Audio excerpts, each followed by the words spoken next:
કચ્છમાં યોજાતા રણોત્સવમાં સહભાગી થવા ધોરડોની મુલાકાતે પહોંચ્યા મુખ્યમંત્રી ભૂપેન્દ્ર પટેલ।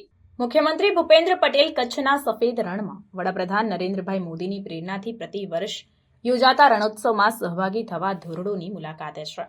પ્રવાસન મંત્રી મુળુભાઈ બેરા સાથે તેમણે રણોત્સવ સ્થળે ક્રાફ્ટ બજારના વિવિધ હસ્તકલા કારીગરીના સ્ટોલની વિઝિટ કરીને ગ્રામીણ મહિલા શક્તિ સહિત કારીગરો સાથે સહજ સંવાદ કર્યો હતો।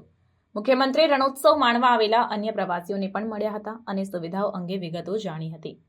વિશ્વના પ્રવાસન નકશામાં આગવી ઓળખ મેળવેલા કચ્છ રણોત્સવમાં દેશ અને દુનિયાના પ્રવાસન પ્રેમીઓ મોટી સંખ્યામાં આવે છે। પ્રવાસન વિભાગમાં એક અંદાજ મુજબ ગયા વર્ષે અંદાજે 7 લાખ લોકો કચ્છના પ્રવાસે આવ્યા।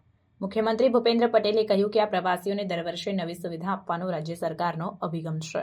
આ પ્રવાસીઓ અમદાવાદ એરપોર્ટ પરથી સીધા જ સફેદ રણ ધોરડો જઈ શકે તે માટે આ વર્ષે વોલ્વો બસ સેવા શરૂ કરવામાં આવી।